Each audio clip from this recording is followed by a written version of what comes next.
Hola, antes de iniciar este video recomiendo que miren el video del experimento por favor para que entiendan de qué va. Entonces, eh, les voy a decir algo sobre, bueno, sobre esto y es que van a tener plazo para entregarlo. mm, Creo que hasta el 30 de este mes. Sí, tienen bastante tiempo y además es opcional. Pues opcional y pues cuenta como un bono, ¿sí? Entonces yo creo que es una buena opción, como para que lo aprovechen. Listo, entonces, una vez hayan visto el video, remitámonos a esta representación del experimento. Aquí tienen el encoder rotacional, tienen el eje que comunica a un cilindro que tiene un cierto radio que le estoy llamando R', y pues encima va a tener un disco. La primera parte consiste en encontrar el momento de inercia. Voy a ponerlo por aquí, que en este caso para nosotros lo llamaremos I1. Pongo aquí un I1. ¿Cómo lo vamos a hacer? Pues fíjense que aquí hay una cuerdita que se extiende y tiene una masa colgante. Esa masa colgante ya tiene un peso ahí predeterminado. Entonces vamos a ver cómo lo extraemos información de esto. ¿Qué pasa aquí? Este R' pues es el radio que está aquí abajo, ¿sí? De este disco que creo que nos lo dan. La T, pues nada, pues la podemos sacar por segunda ley de Newton aplicada a este cuerpo de aquí. Tengo una T, esto tiene un mg, pero esto además está acelerando, es decir que tengo T para arriba, positivo, menos mg, igual a masa por aceleración. Listo. Despejo T y lo único que obtengo es m multiplica a g más a. Listo. Esto lo sustituyo acá, es decir, tengo m r' por a más g, es decir que I1, que es el momento de inercia de todo esto, de todo este armatoste, incluido el encoder rotacional, que también pues tiene un momento de inercia, solo que, a ver, el cilindro aquí rota con bastante facilidad, ¿sí? Y pues esto lo único que se encarga de hacer es contar las vueltas. Y pues, bueno, además de contar las vueltas, contar un ancho de pulso acá tiene una configuración que es bastante, digamos, ingeniosa, en el sentido de que creo que usa un código ASCII para codificar las señales. Entonces él tiene muchos huequitos y por aquí pasa pues cada uno de estos huequitos. Por aquí se encuentra con un diodo emisor y por acá encima debe haber un receptor y pues nada, así forma un ancho de pulso. Pero para saber el ancho de pulso también él tiene otros cuadritos más chiquitos acá. Entonces si les interesa este tipo de sensores, porque esto es un sensor, se llama encoder rotacional y búsquense codificación ASCII de un encoder rotacional y así van a poder encontrar este tipo de sensores. Creo que eso les interesa a los que estudien ingeniería electrónica y mecánica, pues para, qué sé yo, para familiarizarse con sensores. Listo, entonces sigo y despejo alfa. Lo único que nos basta es relacionar R, perdón, relacionar A con alfa. Entonces, pues A es igual a R veces alfa, ¿sí? Por esta relación acá, pero ¿cuál R? Pues es este R', ¿sí? Entonces lo sustituyo y lo único que me da esto es... Y ya, y con esto puedo encontrar el momento de inercia I. Ahora, vamos a ver que hay unos datos en Excel asociados a esto y pasemos a una vez a cubrir la primera parte, que es análisis cuantitativo, momento de inercia. Entonces me dice, compare el momento de inercia promedio con el valor del momento de inercia del disco calculado teóricamente. ¿Cuál es mayor? ¿Por qué? Etcétera. Entonces, ¿cómo podemos calcular el momento de inercia del disco de manera teórica? Vamos a poner por acá la formulita que obtuvimos. Copiémosla. Y pues la fórmula teórica pues sería ver cuál es la masa del cilindro, ¿sí? Dividir entre dos esa masa y ver el radio como tal del cilindro, ¿sí? Ahora, difiere en qué sentido, en que aquí tengo un radio R', que es el radio que está aquí, ¿sí? Y a este radio R, ¿sí? El radio R es el radio del cilindro. Listo. Con estas dos formulitas vamos a Excel.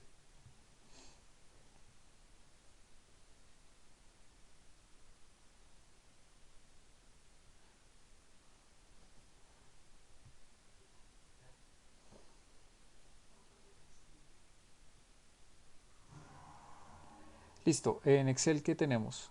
Pues todos los datos, pero los datos los he dividido. Ahorita les puse unas columnas porque pues nuestro objetivo es calcular las alfas, ¿sí? ¿Cómo calculamos esas alfas? Pues recuerdan ustedes que habíamos hecho gráficas, ¿sí? Entonces hagamos una gráfica aquí como para devolvernos en el procedimiento anterior y tener gráficas de algo. Y vamos a darle a insertar y listo. Aquí podemos usar el viejo método de la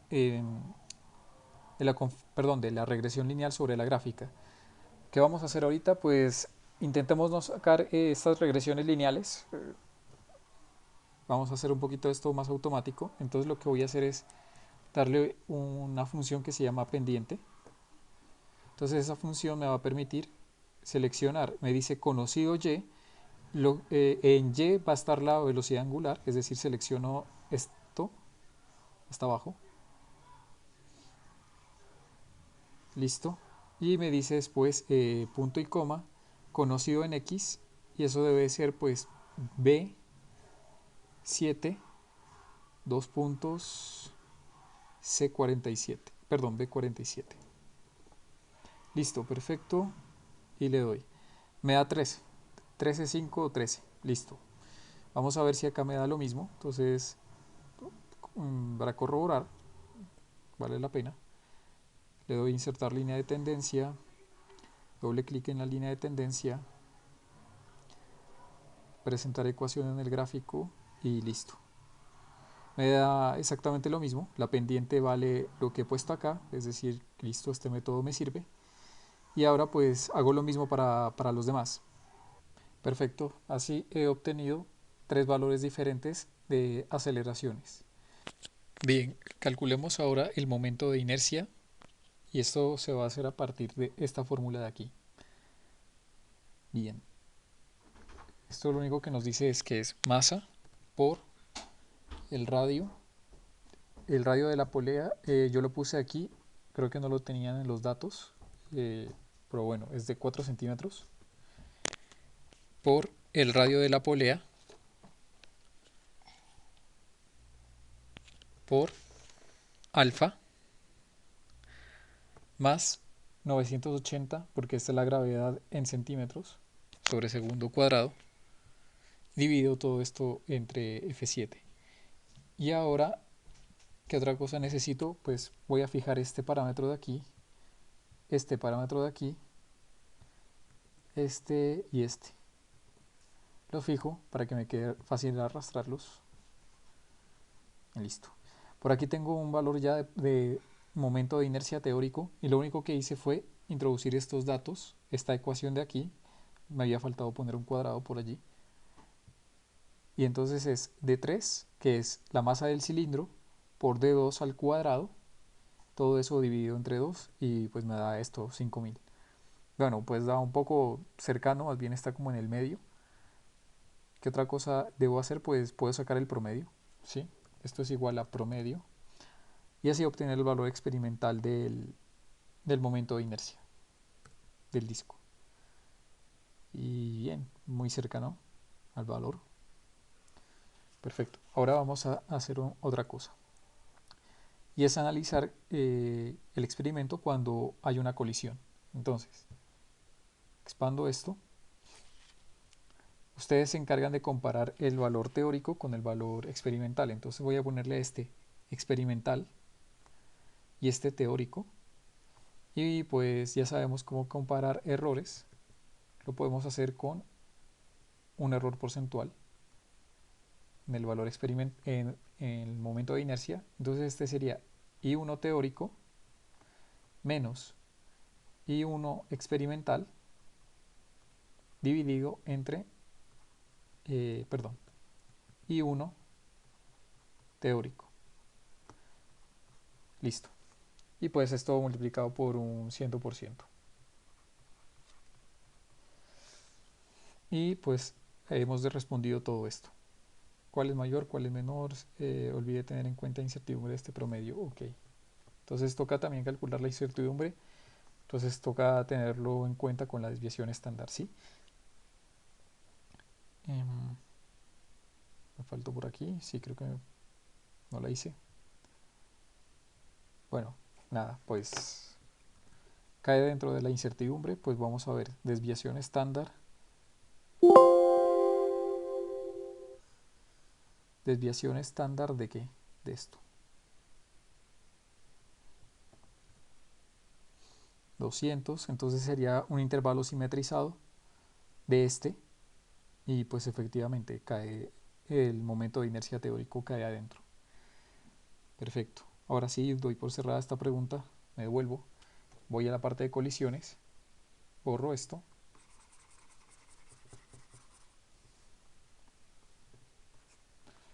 Y ahora me dice, realice una gráfica de velocidad angular versus velocidad angular final. Cuando nos remitimos a esta parte, hay dos cosas que hay que tener en cuenta. Y es que aquí hay una gráfica, perdón, una velocidad angular. Entonces podemos graficarla y ver qué es lo que sucede. Entonces, en el experimento con colisión, si ustedes recuerdan del video, ustedes tienen un disco por acá rotando, ¿sí? El cual pues tiene una medición directa a través del encoder.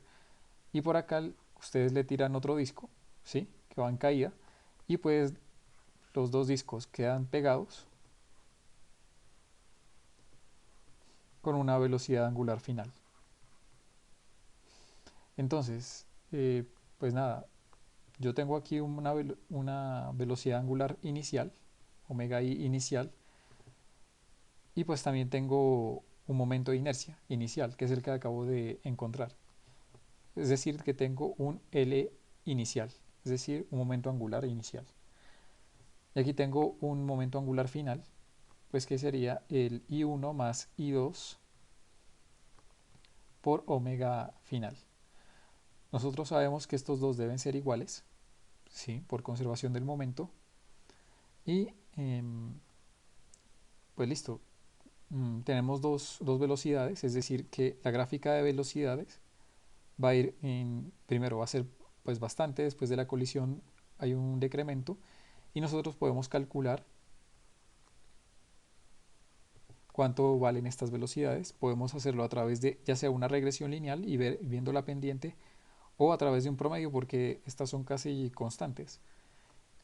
Entonces a esto es lo que voy a llamar la velocidad angular inicial y esto la final. Entonces tenemos que identificar este punto en la gráfica. Entonces voy acá y pues por aquí ocurre ese punto. Entonces puedo hacer lo siguiente, puedo aquí obtener el promedio de todo esto y tomarlo como si fuese mi velocidad angular inicial o sacarle una regresión lineal. Yo voy a optar por el promedio, ¿sí? Por aquí voy a optar también por el promedio, pero es que son de estos puntos. Entonces tendría que pararme como por aquí, donde ya todo esto como que se normalizó el movimiento. Y pues nada, voy a irme a uno de estos puntos que no sé cuál es por ahora. Ahorita lo averiguamos. Listo, entonces me voy por acá, dejo esto a un lado para tenerlo en cuenta.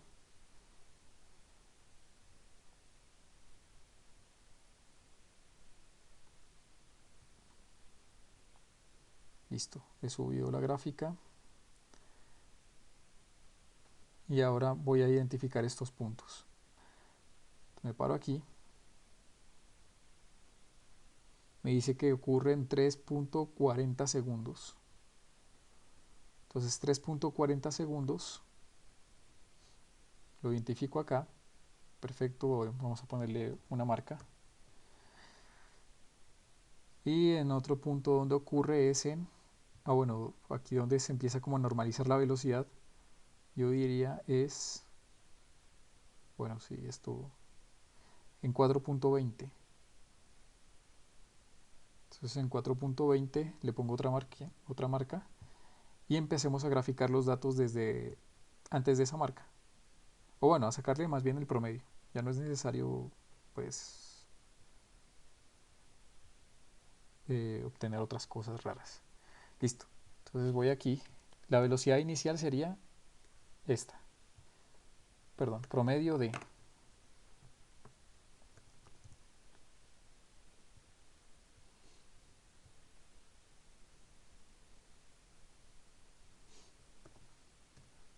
Ok. Hecho. La velocidad final sería igual a promedio de lo que está acá abajo.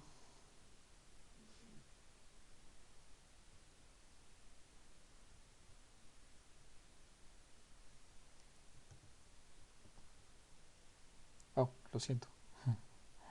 Eh, esto es la columna K. K. Pongámosle K. Perfecto.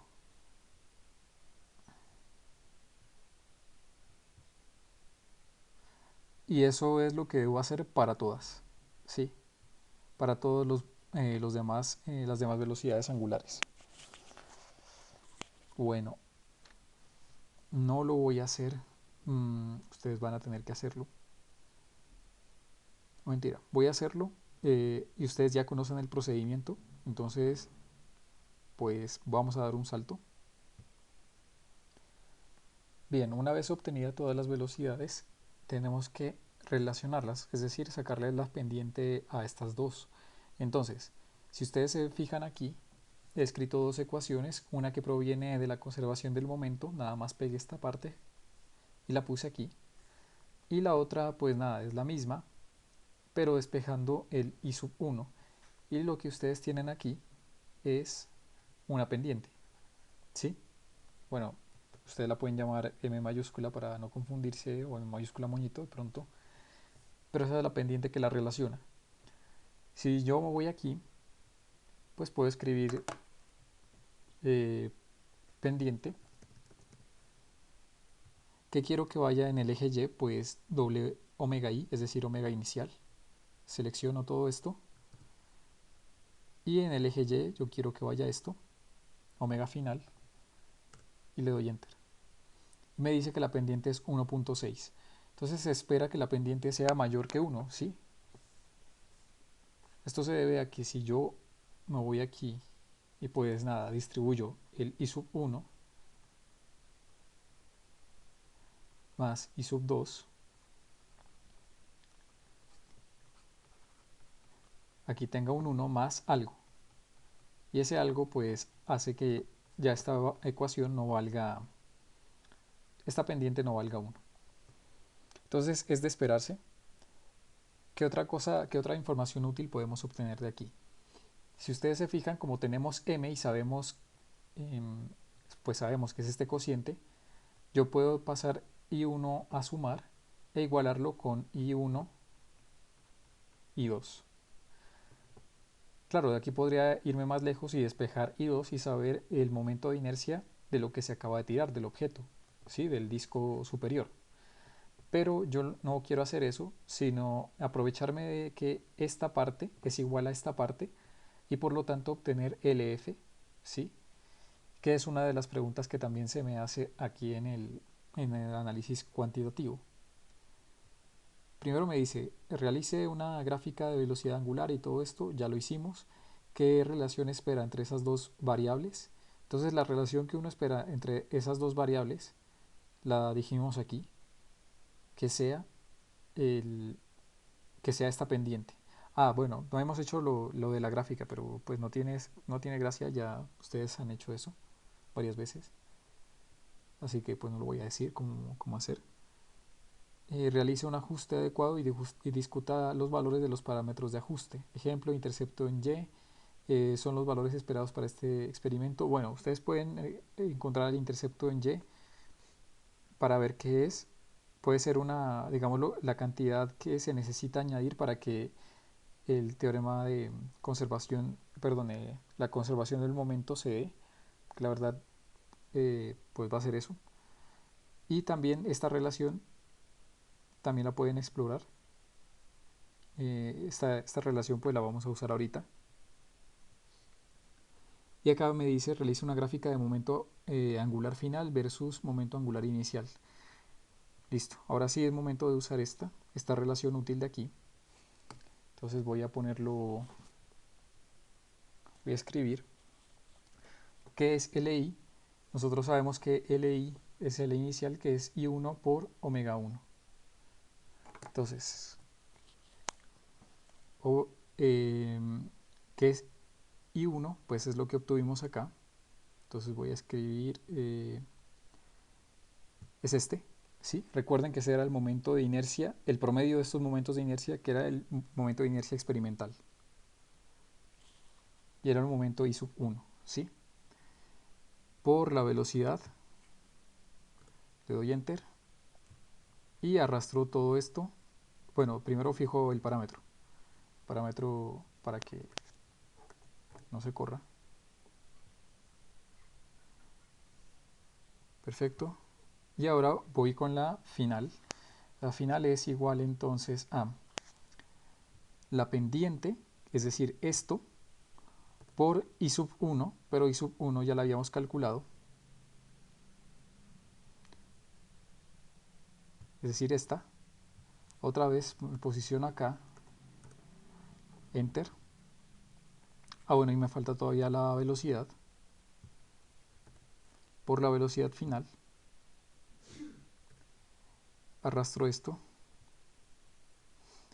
Y ahora pues lo que se debería esperar es que la pendiente fuese aproximadamente 1. Entonces voy a seleccionar todo esto. Ahora sí, esto sí quiero graficarlo. Y me dio una cosa rarísima. Bueno, veamos si esto tiene sentido de alguna forma o de pronto volteándola. Ah, bueno, claro que me va a dar rarísima. Me dio 0 por acá y de pronto es porque no fijé algo.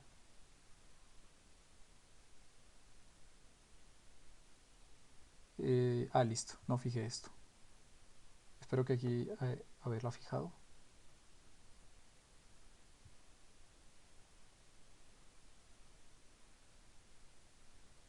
Sí, entonces me faltó fijar esto y ahora sí arrastro. Bueno, así a ojo y uno va a ver que no va a dar 1. Esperemos que dé algo cercano. Listo, todavía me sigue dando una S. Vamos a insertarle una línea de tendencia. Selecciono esa línea y démosle presentar ecuación en el gráfico. 0,7. Bien, no es cercano a 1. Seguramente hubo unas pérdidas y además en los errores que uno comete aproximando más o menos, pues no sé, determinando los valores de las omegas finales, las omegas iniciales, uno tuvo que recortar algunos datos. Entonces, bueno, podemos decir que no se conserva, pero es un valor cercano a 1, ¿sí? Ahora, ¿qué pasa con las energías? Pues las energías tampoco deberían conservarse. Entonces, algo útil para calcularlas sería, que es algo que también nos piden, por lo menos acá abajo. Entonces, bueno, aquí me preguntan también algo sobre el momento angular. Voy a poner esto un chulito. Y me dice, ¿se puede afirmar que el momento angular se conserva? Pues ya vimos que no. Esta pendiente debería ser igual a 1. Si su respuesta es negativa, me dice qué elementos se deberían considerar para obtener la conservación del momento angular. Pues cosas como la fricción que disipa energía se debe tener en cuenta, porque si ustedes se fijan en las gráficas de velocidad, la velocidad primero, la del objeto inicial en primer lugar va en bajada. Hay colisión y esto sigue bajando después. Cuando yo tomo el promedio, pues me estoy parando como por acá. Cuando yo tomo el promedio, me estoy parando como por acá. De pronto yo estoy pecando en tomar el promedio, porque debería tomar más bien la velocidad justa, o sea, esta velocidad y esta otra velocidad, ¿sí? Esta velocidad es muy difícil de ver, ¿sí? Porque esta pendiente es un poco suave. Entonces yo lo que estoy haciendo es aproximarlo y este proceso de aproximación puede estar añadiendo errores, ¿sí? Por ejemplo, fíjense que la velocidad inicial tendría que ser esta, pero aquí ya he añadido un error. De pronto sea un error en mi análisis y de pronto ustedes quieran hacerlo por este método, son libres. Yo lo hago pues porque la verdad se me facilita un poco más identificar qué parte de la curva está más recta, más que identificar este punto. Listo. Entonces, borro. Y pues nada, aquí yo creo que hemos respondido todo este apartado. Ahora, otra vez, retomo, energía cinética. Pues si ustedes se fijan, energía cinética,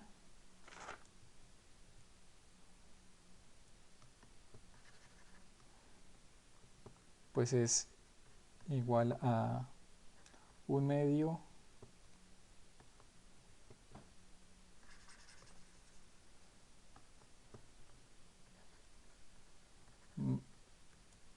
I por omega. Bueno, odio esto, odio este tablero. Un medio I omega cuadrado, pero escribámoslo así.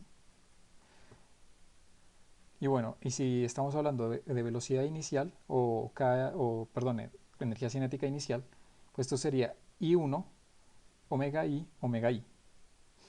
Y pues esto lo pueden tomar como L, ¿sí? El L que acaban de calcular, no lo tienen que volver a hacer. Y esto pues ahorra un poquito a la hora de escribirlo. Entonces voy a poner que esto es igual a esto por, por esto dividido entre 2. Y arrastro. Esto, bueno, la energía cinética final la van a poner de una forma similar. K final es igual a un medio. Bueno, y recuerden que aquí iba I1 más I2 omega final, omega final. Esto ya saben que es LF, ¿sí? ¿Por qué? Pues y bueno, este valor ya lo obtuvieron anteriormente, entonces vamos a ponerlo de una vez. Esto es igual a LF por omega F dividido entre 2.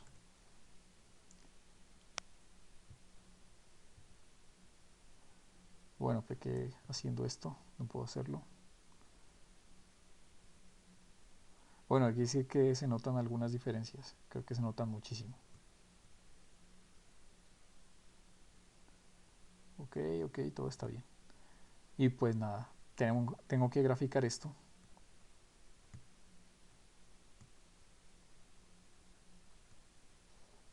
Y ver cuánto es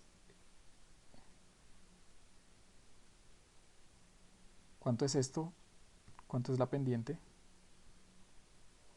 línea de tendencia, selecciono la línea de tendencia, presentar ecuación en el gráfico y me voy al gráfico. Bueno, 0.4 se ha perdido muchísima energía. Bueno, no sé si es de esperarse, pero hay cosas que están influyendo en nuestra medición y pues están afectando bastante. Ustedes tienen que explicar, bueno, más o menos lo que se les ocurre, que puede estar ejerciendo un efecto de disipación para que esta pendiente no dé 1. También tienen que revisar qué cosa está enfrentada acá, ¿sí? Si K, lo que se tiene que enfrentar acá es K final y K inicial. Y pues la pendiente debería ser menor que 1. Listo. Entonces, ¿qué tipo de colisiones? De una vez vemos que es una colisión inelástica, ¿sí? De una vez lo vemos porque pues la energía cinética no se está conservando. Y ahora vamos acá al último apartado ya. Hemos respondido todo el análisis cuantitativo, vamos al cualitativo. Entonces me dice, ¿qué papel juega la fricción durante todo el experimento? ¿Cómo afecta a los resultados? Bueno, yo les había hablado de que tenían un encoder, ¿sí? Bueno, los encoders tienen bastante fricción porque, bueno, a ver, lo que les había hablado era que además del eje que ustedes perciben, hay sí, un disco por acá rotando que, bueno, puede tener huequitos, pero tiene bastantes huequitos de hecho, y pues pasa a través de algo que emite luz y por acá algo que recibe esa luz. Bueno, este disco ya está adicionando un momento de inercia adicional. La rotación misma, eh, pues nada, también está adicionando fricción. Es decir, que por todas partes estoy teniendo cosas que no había tenido en cuenta en mi modelo. Entonces yo creo que por ahí se puede explicar esto. Entonces me pregunta, bueno, esta fuente de errores aleatoria sistemática no la había tenido en cuenta en mi modelo, ¿sí? Es decir, que es una fuente de error sistemática, me está alejando del valor el cual yo esperaría, ¿sí? Entonces por eso es sistemática. En este caso, el eje de giro pasa por el centro de la masa el centro de masa de los discos, sí, pasa por el centro de masa de los discos y existe una desviación. ¿Cómo afectaría el cálculo del momento angular? Ustedes, por favor, remítanse al teorema de ejes paralelos para explicar esta pregunta o para, bueno, para responderla. Si se detiene un huevo crudo en rotación por un instante corto y luego se suelta, volverá a girar otra vez. Hacer lo mismo con un huevo duro lo detendrá totalmente. ¿Por qué pasa esto? Bueno, solo lo único que les puedo decir es que tengan en cuenta, hagan de cuenta que parten el huevo por la mitad. Y cuando ustedes pongan a girar esto y lo detengan abruptamente, lo que está aquí es líquido y eso sigue girando, ¿sí? Algo que no va a pasar con un huevo duro.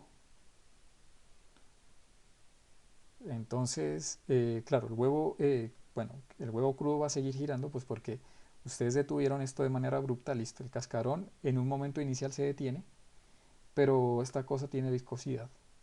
La viscosidad uno la puede entender como si fuese una especie de fricción, ¿sí? Entonces por acá la viscosidad se puede entender como ustedes tienen esta superficie, las velocidades de las partículas por acá son cero y por acá va creciendo el perfil de velocidades, ¿sí? Va creciendo. Por acá es cero y después va creciendo. Pero igual hay que tener en cuenta que, claro, una partícula que proviene y por acá tiene velocidad instantánea cero, pues lo que está pasando es que por aquí hay cambio de momento, ¿sí? Sobre la partícula. Y si hay cambio de momento hay fuerza. Y si hay fuerza, hay una fuerza contraria, ¿sí? Igual y contraria.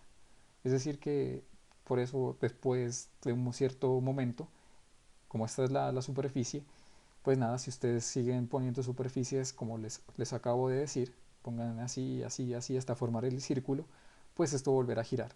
Algo que no pasa, pues porque ya no tengo partículas acá que tengan digamos, una rotación, sino que pues si ustedes detienen todo el objeto han disipado toda su energía rotacional, así que esto no va a seguir rotando. Eso es lo que va a pasar por lo menos con un huevo duro. Listo. Si duplica la velocidad angular inicial del sistema, ¿qué pasará con la velocidad angular final después de la colisión con el otro disco? Entonces me dice pues que me remita al caso, a esta ecuación, omega i es igual a i1 más i2 omega final.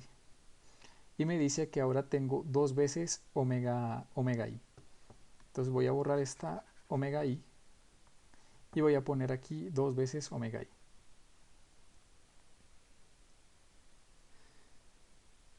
Listo, entonces, ¿qué otra cosa me pregunta? ¿Qué pasará con la velocidad angular final? Pues veamos. I1, omega i, 2, y bueno, este pasa a dividir acá, I1 más I2, y esto es igual a omega f. Bueno, y llamémosle omega f moñito porque es diferente, ¿sí?